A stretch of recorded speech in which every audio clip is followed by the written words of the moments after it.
Hi guys, so today we're going to be going over Scientific Knowledge WebQuest. This is something that you would have had to use the internet for to look up a lot of these items, but some items you don't. You already know them off the top of your head, I'm sure. This is kind of an all-encompassing type section of the unit that we go over a lot of standards on. And we call this the Nature of Science portion of the course, where we're going over the scientific method, different topics like pseudoscience and the difference between pseudoscience and science.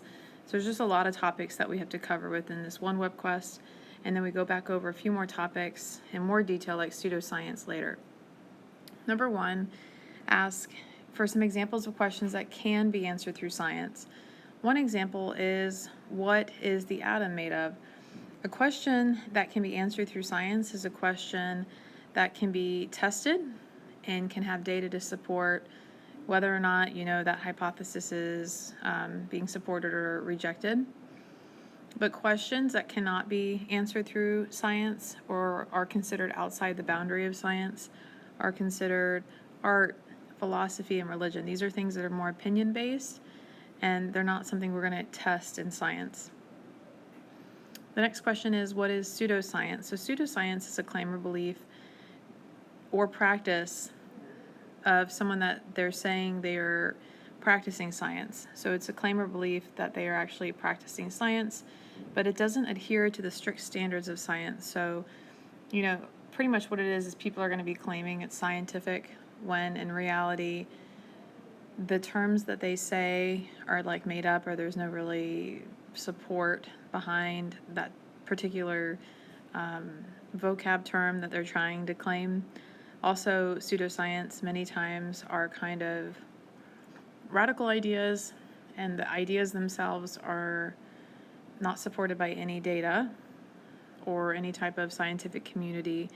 So, again, pseudoscience is a claim or belief of science, but it's not supported by data.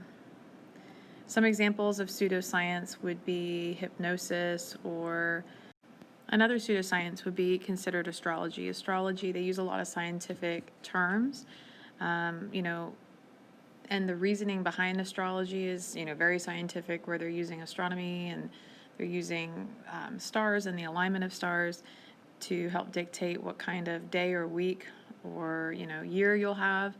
But we consider that pseudoscience because it doesn't have a lot of support behind its belief. Some examples of pseudoscience we already went over, but that would be number 4. And here are a couple of other examples that I didn't cover, so you can look over those as well. Number 5, it said differentiate between science and non-science. So science is considered an area of study that can be observable and tested, where non-science is an area of study that involves knowledge such as philosophy or history again. Number 6, is scientific knowledge open to change? Why or why not? Scientific knowledge is going to continuously change based on new reevaluations of scientific data, new technology that comes out to help maybe support or maybe not support an idea anymore. But scientific knowledge will definitely change. What I teach today in 15 years could change in how I teach it, so it's definitely open to change. What are the differences between an idea and a theory? Okay, so an idea is just that. It's something that you think of. It doesn't have a lot of, support behind it, not a lot of research behind it. Where a theory is something that originally started as an idea and has a ton of support, data, and things like that to support it. So when someone says, I have a theory, that's really just an idea. When there's a theory that's come out, and an example could be maybe the Big Bang Theory or something like that, there's been a lot of data to support it prior to them labeling it as a theory. What is the role of argumentation in science? Okay, we want people to argue ideas and to be critical of things that come out that's been published. Without argumentation, we would just believe whatever has been published, and that's not science. So we want people to continue to pick apart investigations and to look at ways to better improve that particular investigation, and also to not just believe everything that comes out. Number 9, give me examples of how science can assist society. This could be within the realm of the economy, medicine, or education. And this is many times in class where I would call on you and you would go ahead and list your examples. So for this, examples of science assisting society, vaccinations, that's a huge topic right now on the news, is a great way for science, or a great thing that science does for society, which is to come up with vaccinations to better our public health. For education purposes, you're looking at something right now that science has helped assist society, which is iPads. They've furthered the technology. When I first started teaching 10 years ago, we didn't have these iPads that, we could work off of, and now you can see how far education has come and how far it will come, and even the next 10 years, I'm sure it'll look different. So science is always helping assist society with different technologies, medicine, and so forth.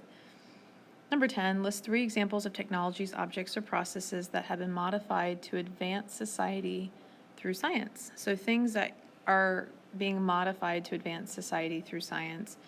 So objects or processes, one great example would be vehicles, and how they've made vehicles much greener these days, less emissions, and even your fuel efficiency on vehicles are better. And that's a process that's been modified over time to help assist society. So, we want less fuel emissions, we want better fuel economy so that we have to pay less money at the pump and so forth. And that's just one example. I'm sure you guys have a lot of really great examples that go along with number 10. Number 11, explain how to recognize the strength or usefulness of a claim in science.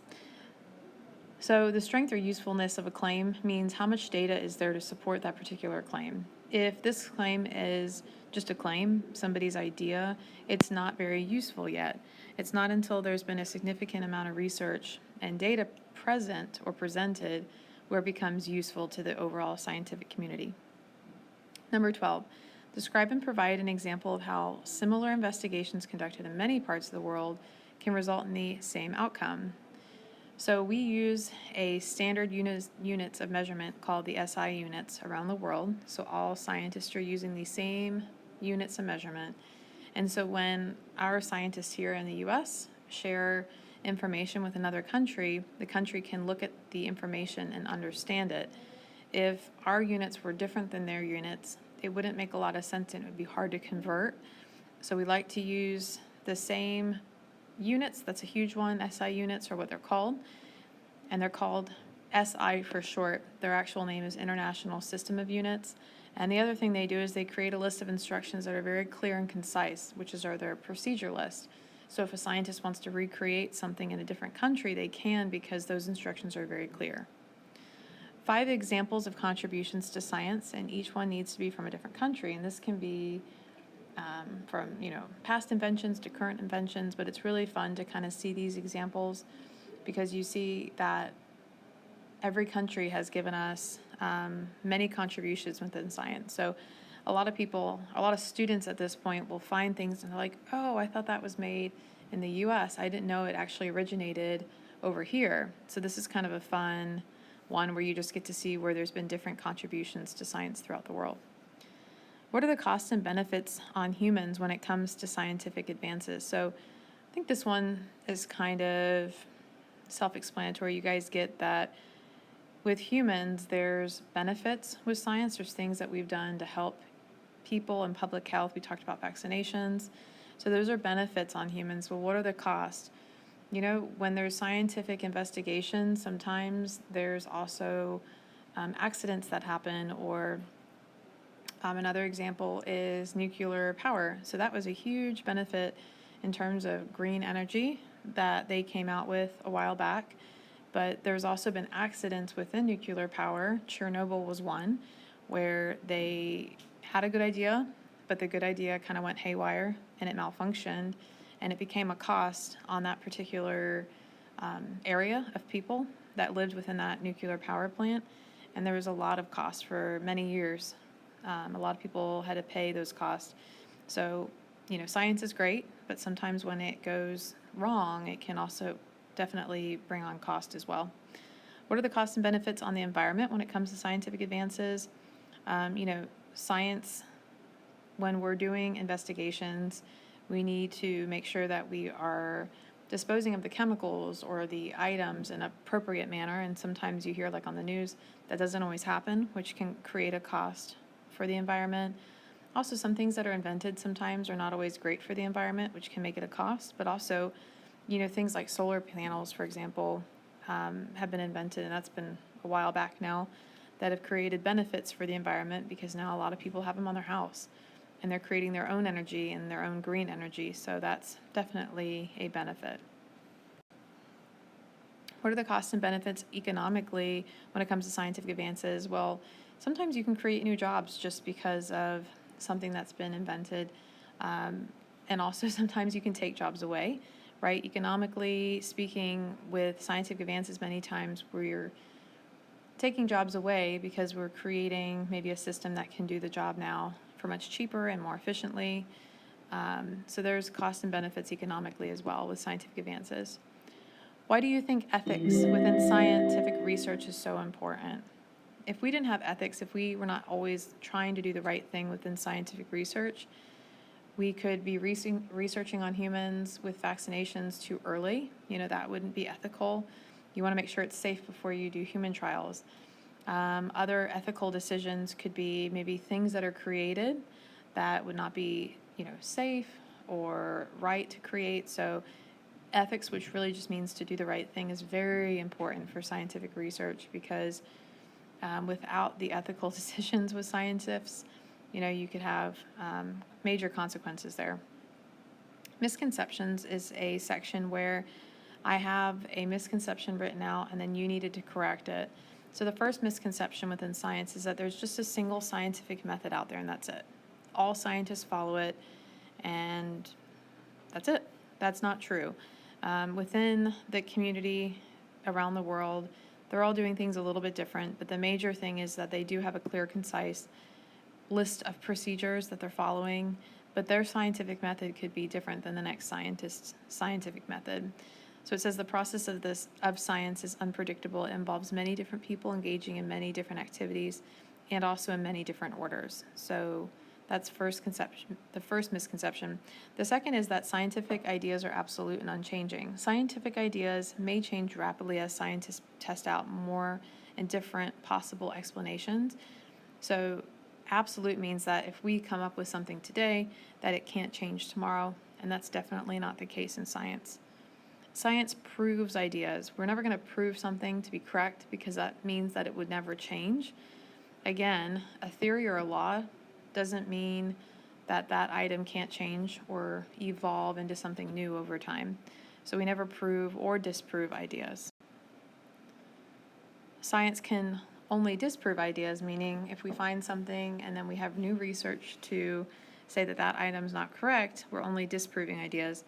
Again, we're not going to approve or disapprove an idea because if we find research to say an item's not correct, years from now we could have new technology to find research to say that item is correct. So it's always about just trying to support an idea with new research and new evidence, but we're never going to approve or disprove it. Science and technology are the same thing. They're not. Science is the pursuit of knowledge. We want to understand the world around us, where technology is the practical application of science. We use technology a lot in science to better understand the world around us, but it's not the same thing.